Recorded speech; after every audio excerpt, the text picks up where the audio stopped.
Tonight's news focus, Tun Pehin Sri Dr. Wan Junaidi and Sarawak Premier perform Solat Sunat Aidilfitri. Astana Negeri Sarawak's Aidilfitri open house celebrates unity and festivity. Mass Wings headquarters to be relocated to Sarawak.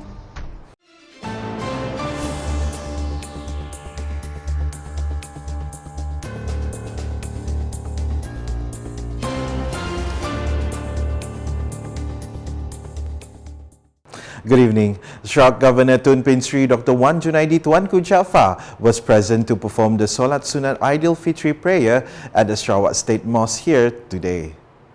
Welcoming his arrival was Sarawak Premier Dato' Patinggi Tan Sri Dr. Abang Abdul Rahman Zohari Tun Dato' Abang Openg.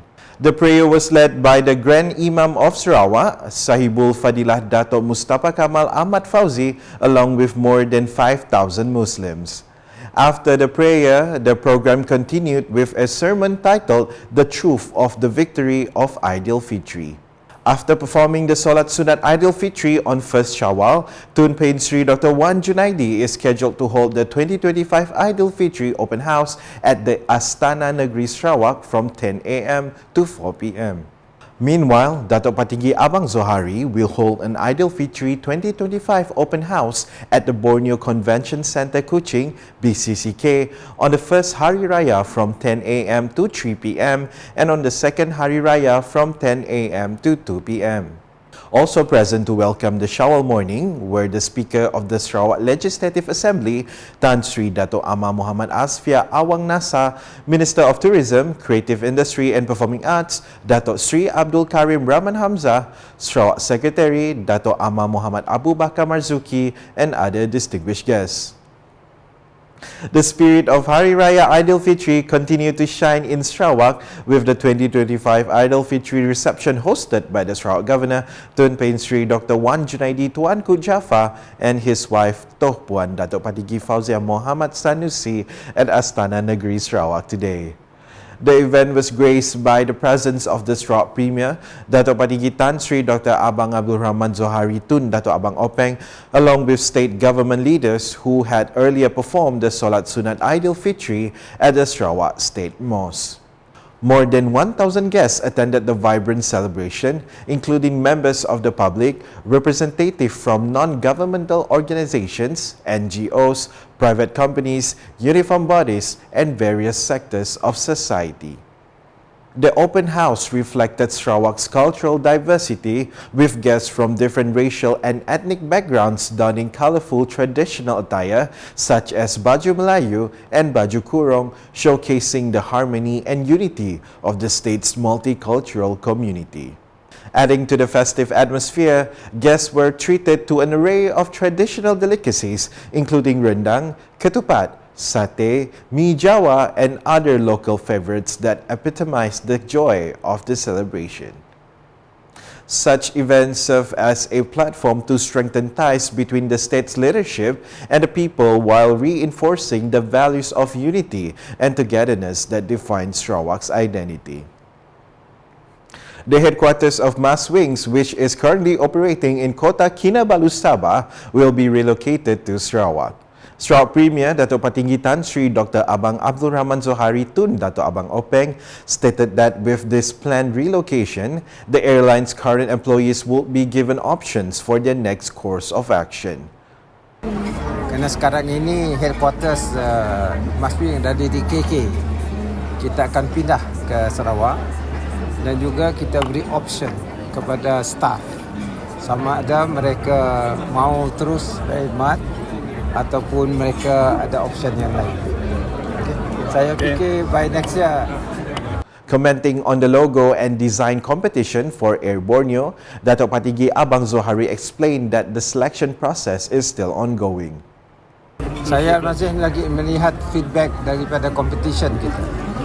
Kita akan ambil yang terbaik untuk desain Air Borneo dan selepas itu kita akan mengambil berperingkat-peringkat. Furthermore, he reiterated that the acquisition and rebranding of Mass Wings as Air Borneo will further strengthen the region's economic growth. He emphasized that Sarawak will no longer be isolated from international markets as the connectivity gap has been significantly reduced. No Sarawakians have been reported to be affected in the earthquake that occurred in Myanmar so far. Sarawak Premier Dato' Patinggi Tan Sri Dr. Abang Abdul Rahman Zohari Tun Dato' Abang Openg said that the Sarawak government has not received any reports and data on the matter. However, he made it clear that the Sarawak government is always ready to cooperate with the Ministry of Foreign Affairs (KLN) if there are reports involving Sarawakians. Tentu sekali kita akan berhubung dengan Kementerian Luar dan kita pun sudah menghantar, Malaysia telah menghantarkan smart team di Myanmar. Dan kalaulah ada, saya rasa pihak kedutaan Malaysia akan mempunyai data.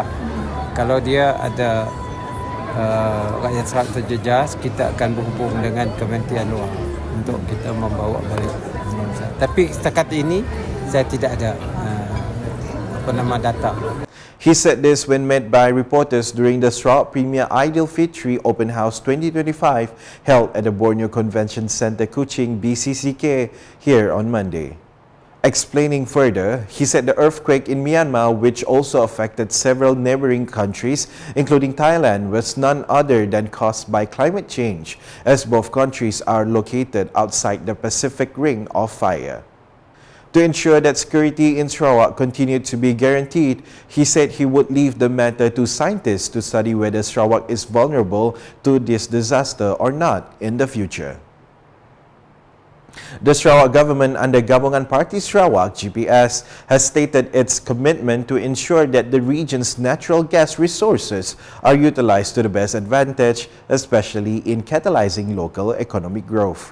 Sarawak Premier Dato' Patinggi Tan Sri Dr. Abang Abdul Rahman Zohari Tun Dato' Abang Openg said the initial initiative to ensure that this important resource is fully utilized is through the launch of the Sarawak Gas Roadmap.